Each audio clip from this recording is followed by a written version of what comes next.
I'm on my phone. So I was so sad when I knew that this was going to be on the 6th day because this is my favorite thing to do, being wrong, mostly in relationships.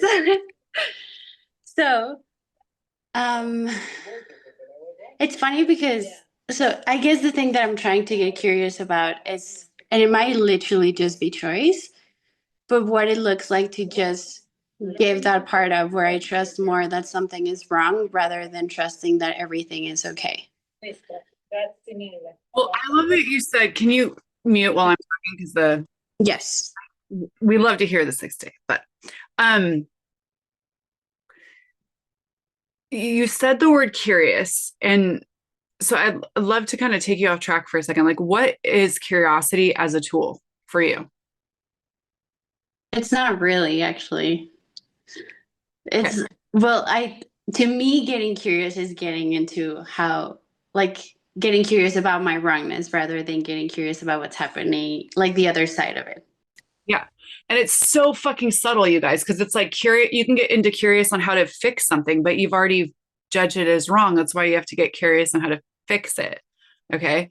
Get curious on like if you're looking at how you're so wrong in relationships, it's like, let me use my curiosity and my wonder to go into like, how did I become this way?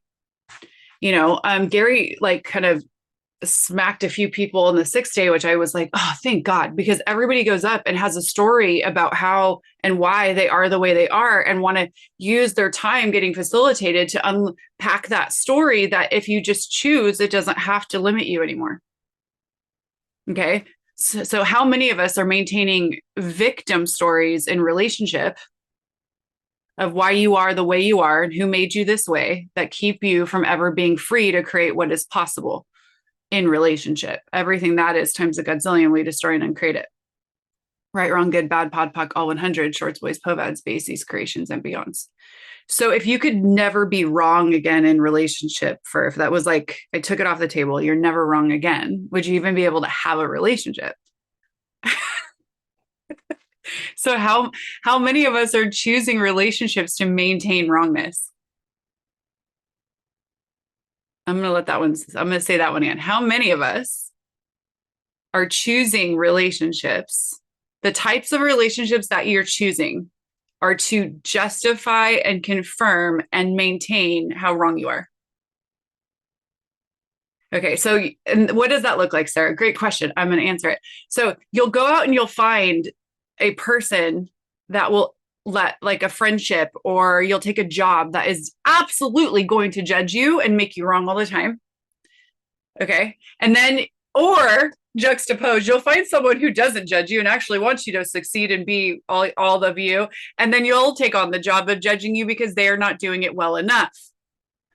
So everything that is times a godzillion and then a godzillion more. Will you destroy and uncreate it, please?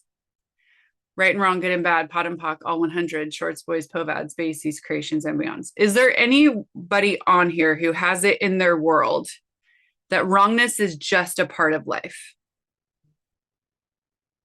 Where it's just like you can't even fathom a world where you're not still wrong for something. I feel like not everybody's being honest with me, but that's okay. Everything that is times a godzillion. You just try and uncreate it, please. Right, wrong, good, bad, pod, poc, all 100, shorts, boys, povads, bases, creations, and beyond. And the reason I'm saying that is because I think we have this idea that if we don't maintain our wrongness, we'll accidentally land in rightness or righteousness, and that is more wrong than being wrong. Being right is more wrong than being wrong. Everything that is times a godzillion, we destroy and uncreate it, please. Right, wrong, good, bad, pod, puck, all 100, shorts, boys, povads, bases, creations, and beyonds. What else for? Where are you at? When you've been asking to change something and it just keeps like showing up in different ways, but I guess that it's a different energy. So I don't think I've ever been as present with the fact that I love how wrong I am. But like since also the conversation I had with Dane where he said you just really love this. But they were also talking yesterday with Shannon about intensity. And it's just so funny that everything is just choice, and that pisses me off so much because I don't want it to be that easy. And Yeah. the thing you said about, yeah, go. No, keep talking. I'm gonna find props. Hold on. Okay. Well, the thing you said about wrongness, it's, and one of the things that they were talking with Shannon about was like you, and you might have to listen, but it was like Gary started to talk about the lies, and he said the lies are intense because you know when someone is lying to you. So you grew up with people telling you so many lies about you that you grew up with having intensity. Therefore, you think intensity is the only thing you can do to be you or to have you or something like that. Um, but to me, actually, and I think this is the thing that I'm starting to notice is like I get more nervous when there's no intensity or when there's nothing going on that is not wrong.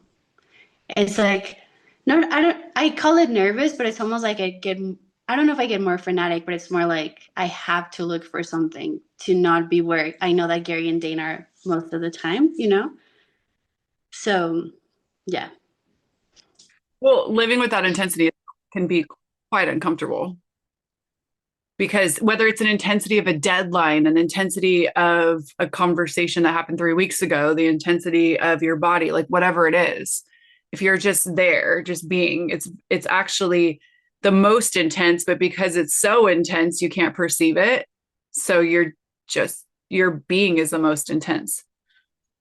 So, like when you're in reaction, you're creating like a false sense of intensity so that you can prove that you're being rather than being, which has no reaction to it. But let me show, because one of the things that you said, and this is what I wanted to kind of showcase. Oh, look, I have so many props over here. I'm going to use these props. Look at there's a little bait, a doggy, and there we go. And we'll use the owl. Okay, so we have a bird, another type of bird, and this thing that I really like because it's a dog. Okay. You said when you're trying to change something and like that, how it keeps showing up. Okay. How do you change something? Let me ask you that. It's one word. How do you change it?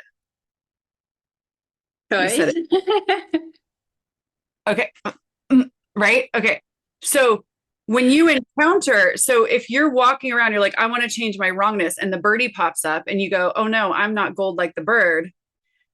That in the moment is when you change it. It's not that you change it over here and then go encounter the world. You change it when you approach something that's bringing up the thing, and you have to choose something different to go around the thing, right? So you might come up to the doggy and the person who loves the doggy, right?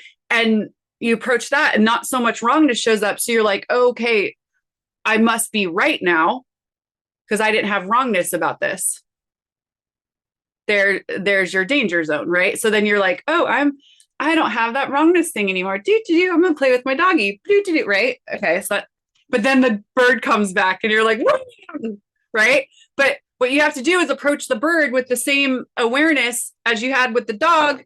And then when the owl shows up, what it's not what I'm trying to show you is that it's not that the thing changes and you don't have it. It's that you've made enough choices when you encounter it with different situations that it shows you can choose beyond what you normally choose, which is wrongness.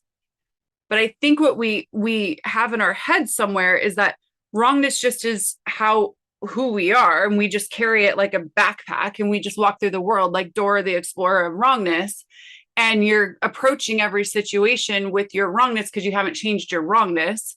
So wrongness is like a default system, and then you go into a situation that brings up more wrongness to prove that you haven't changed your wrongness, rather than, oh, here's another situation where I don't have to choose wrongness so that there's less wrongness in my world. Well, you just show me that I think wrongness is me, not that I choose it, but that I'm literally that energy. Wow, that's very cool. But if that is just you, like just look at the perspective, right? Then it doesn't matter what you're approaching. If you don't stop, unless you stop being you, can you get out of wrongness? I don't understand what you just said. Can you? So everything's what I'm saying is everything's twisted, right? So if I believe that I inherently just am wrongness, then to to not be wrong anymore, I have to stop being me because my definition of me is wrongness.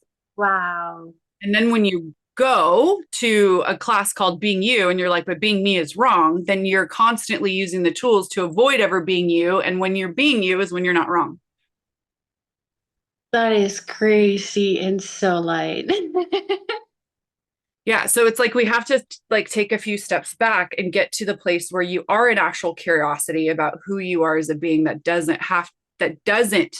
And again, it's that nanosecond, like that. If you've decided you and wrongness are like this, then pretty much at some point you're just one, like you just are wrongness, right? But if you zoom out and you get curious, you'll start to perceive this at minimum. And then wrongness just becomes a choice that you can make if you desire to, or it creates greater because Yeah. consciousness includes everything, including wrongness. It's like I'm giving wrongness the power instead of knowing that I'm the one that is choosing to step into it and not her pulling me towards like, hey, let's be together. Yeah. Wow, that's amazing. Ah, thank you so much. Yeah, you're welcome. Thank you for asking the question. Um, okay. Well, the part that I wanted, because our title with the detox, and I'm glad that we had the conversation at the gate with Fur about that, because even looking at detoxing something, it's like if I think that wrongness is me, then it's like it's vital to my survival. So why would I detox that? Okay.